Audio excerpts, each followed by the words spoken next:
Welcome to our channel. Today Bible verse in Tamil.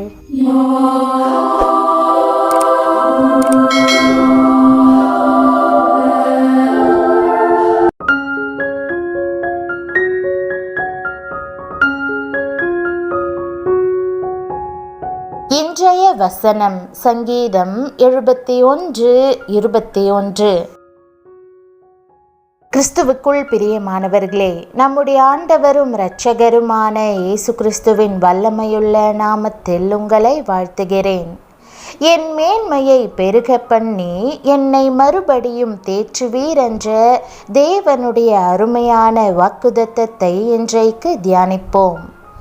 பிரியமானவர்களே, தேவன் உங்கள் மேன்மையை பெருக பண்ணி உங்களை தேற்றுவார். நம் ஆண்டவர் இரக்கத்தில் ஐஸ்வர்யம் உள்ளவர். அவரிடத்தில் திரளான இரக்கமும் மன்னிப்பும் உண்டு. நாம் கண்ணீரோடு மனம் திரும்பி கர்த்தரிடத்தில் வரும்போது அவர் நம்மை மறுபடியும் சேர்த்து கொள்ளுகிறார். மீண்டும் ஒரு சந்தர்ப்பத்தை தந்தருளுகிறார். பரம குயவனைப் போல விளங்குகிற அவர் உடைந்து போன பாத்திரத்தை தூக்கி எறிந்து விடாமல் மீண்டும் வணைந்து உருவாக்குகிறவர். நெறிந்த நாணலை முறியாதவர், மங்கி எரிகிற திரியை அணையாதவர், நாம் எழும்பி பிரகாசிக்கும்படி மறுபடியும் ஒரு தருணத்தை நிச்சயமாகவே தந்தருளுகிறார். குயவன் களிமண்ணை வணைவது போல கர்த்தர் ஆதாமை மண்ணிலிருந்து எடுத்து உருவாக்கி வணைந்தார். தன்னுடைய சாயலையும் ரூபத்தையும் கொடுத்தார். அவன் ஜீவாத்துமாவானான். அவனை மேன்மைப்படுத்த பகலின் குளிர்ச்சியான வேளையிலெல்லாம் அன்போடு தேடி வந்தார். ஆனால் அந்தோ பாவம் ஒரு நாள் அந்த அன்பின் உறவை முறித்து போட்டது. ஆதி பெற்றோர் உடைந்த பாத்திரம் போலானார்கள். ஆனால் கர்த்தர் அவர்களை வேண்டாம் என்று ஒதுக்கிவிட்டாரோ, புறக்கணித்து தள்ளிவிட்டாரோ? தேவதூதனும் பாவம் செய்தான், மனிதனும் பாவம் செய்தான். விழுந்த தேவதூதர்களுக்கு மறுபடியும் இரக்கம் கிடைக்கவில்லை.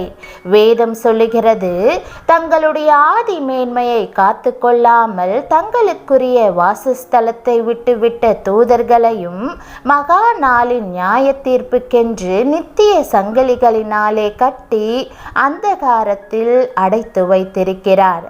ஆனால் மனிதனுக்கோ கர்த்தருடைய கண்களிலே இரக்கம் கிடைத்தது. எந்த கைகளினாலே அந்த பரம குயவன் மனிதனை வணைந்தாரோ அதே கரங்களை சிலுவையிலே நீட்டி கொடுத்து இரத்தம் சிந்தி மீண்டும் மனிதனை உருவாக்க சித்தமானார். குயவன் களிமண்ணினாலே மண்பாண்டங்களை வணைகிறான். ஆனால் கர்த்தரோ மனிதனுக்கு இரக்கம் பாராட்டி அவனை கிருபையின் பாத்திரமாக வணைந்தார். இந்த சரீரமாகிய மண்பாண்டத்திலே மகிமையின் ஆவியானவரையும் கொண்டு வர சித்தமானார்.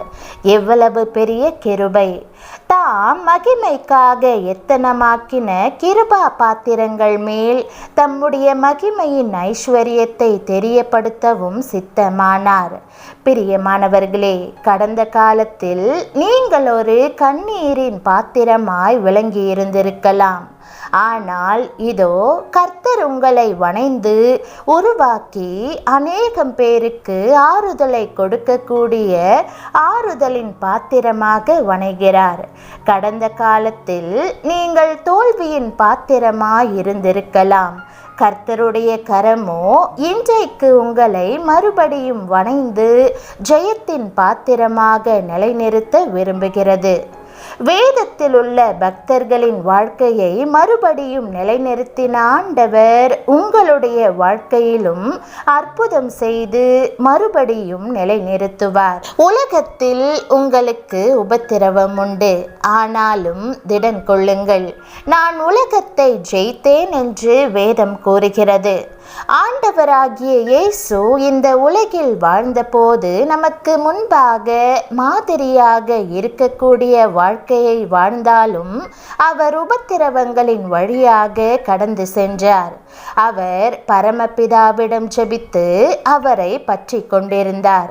பிரியமானவர்களே, அவ்வாறே நாமும் எப்போதும் ஆண்டவரையே நோக்கி பார்க்க வேண்டும். அநேக இக்கட்டுகளையும் ஆபத்துகளையும் காணும்படி செய்த என்னை நீர் திரும்பவும் உயிர்ப்பித்து திரும்பவும் என்னை பூமியின் பாதாளங்களிலிருந்து ஏற பண்ணுவீர் என்று வேதம் கூறுகிறது. இந்த உலகம் முழுவதும் பொல்லாங்கனுக்குள் கிடக்கிறது என்றும் சாத்தான் நம்மை இருளில் இருக்க பண்ணுகிறான் என்றும் வேதம் கூறுகிறது. ஆனால் இப்படிப்பட்ட உபத்திரவங்களிலிருந்து நாம் எப்படி வெளியே வர முடியும்? அநேகர் பல்வேறு விதமான உபத்திரவங்களால் வேதனையுற்று, ஐயோ எனக்கு இந்த பிரச்சனை இருக்கிறது, என்ன செய்வது என்று எனக்கு தெரியவில்லை என்று எப்போதும் முறுமுறுத்து கொண்டே இருக்கிறார்கள்.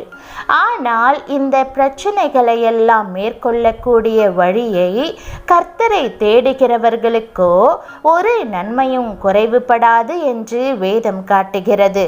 பிரியமானவர்களே, நாம் தேவனை இறுக பற்றிக் கொள்வது மாத்திரமே ஒரே வழியாக இருக்கிறது.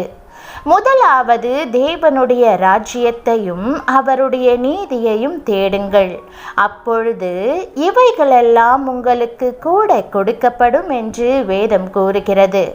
ஆம், ஆண்டவரை நோக்கி பார்த்து அவரை பற்றி கொள்வதை நாம் வழக்கமாக்கி கொள்ள வேண்டும். உங்கள் இருதயத்தை விரிவாய் திறந்து எல்லா பிரச்சனைகளையும் ஆண்டவரிடம் கூறுங்கள். ஜெபத்தை கேட்கிற தகப்பனாகிய நம் ஆண்டவர் நிச்சயமாகவே உங்கள் தேவைகள் எல்லாவற்றையும் சந்திப்பார். வேதம் கூறுகிறது போல கர்த்தர் உங்கள் மேன்மையை பெருக பண்ணி எப்போதும் உங்களை தேற்றுவார். தேவன் உங்களை ஆசிர்வதிப்பாராக. ஜெபம். பரம தகப்பனே, நன்றியும் நம்பிக்கையும் நிறைந்த இருதயத்தோடு முன்னே வருகிறேன். என் மேன்மையை பெருக பண்ணி எல்லா விதங்களிலும் என்னை தேற்றுவதாக வாக்கு பண்ணுவதற்காக உமக்கு நன்றி செலுத்துகிறேன். நீர் உலகத்தை ஜெயித்திருப்பதால் உபத்திரவ காலத்திலும் நான் உம்முடைய வார்த்தைகளை நினைத்து மகிழ்ச்சியாயிருக்க எனக்கு உதவும். கர்த்தாவே, இயேசு உம்மையை பற்றி கொண்டு பாடுகளின் மத்தியில் உம்மை நோக்கி ஜெபித்தது போல எப்போதும் உம்மையை நோக்கி பார்த்து உம்முடைய பலத்தை சார்ந்திருக்க எனக்கு கற்றுத்தாரும். நான் அநேக கசப்பான உபத்திரவங்களை சந்திக்கும் போது என்னை நீர் மறுபடியும் உயிர்ப்பித்து உயர்த்துவீர் என்று விசுவாசிக்கிறேன். தகப்பனே, இந்த உலகம் பொல்லாங்கனுக்குள் கிடைக்கிறது என்றும் சாத்தான் என்னை இருளில் இருக்க பண்ண முயற்சிக்கிறான் என்றும் அறிந்திருக்கிறேன். ஆனாலும் உம்மை தேடுகிறவர்களுக்கு ஒரு நன்மையும் குறைவுபடாது என்ற உம்முடைய வாக்குத்தத்தத்தை நான் நம்பியிருக்கிறேன். எனக்கு தேவையானவை எல்லாவற்றையும் நீர் அருளி செய்வீர் என்று அறிந்து முதலாவது உம்முடைய ராஜ்யத்தையும் நீதியையும் நான் தேடுவதற்கு உதவி செய்யும். என்னை தேற்றி ஆசிர்வதித்து என் ஜெபத்திற்கு பதில் கொடுக்கிற தகப்பனாக நீர் இருப்பதற்காக உமக்கு நன்றி செலுத்துகிறேன். என் மேன்மையை பெருக பண்ணி உம்முடைய ஆறுதல் என்னை எப்போதும் சூழ்ந்து கொள்ள செய்ய வேண்டும் என்று இயேசுவின் நாமத்தில் ஜெபிக்கிறேன் நல்ல பிதாவே, ஆமேன். தேவனுடைய நாமம் மகிமைப்படுவதாக. ஆமேன்.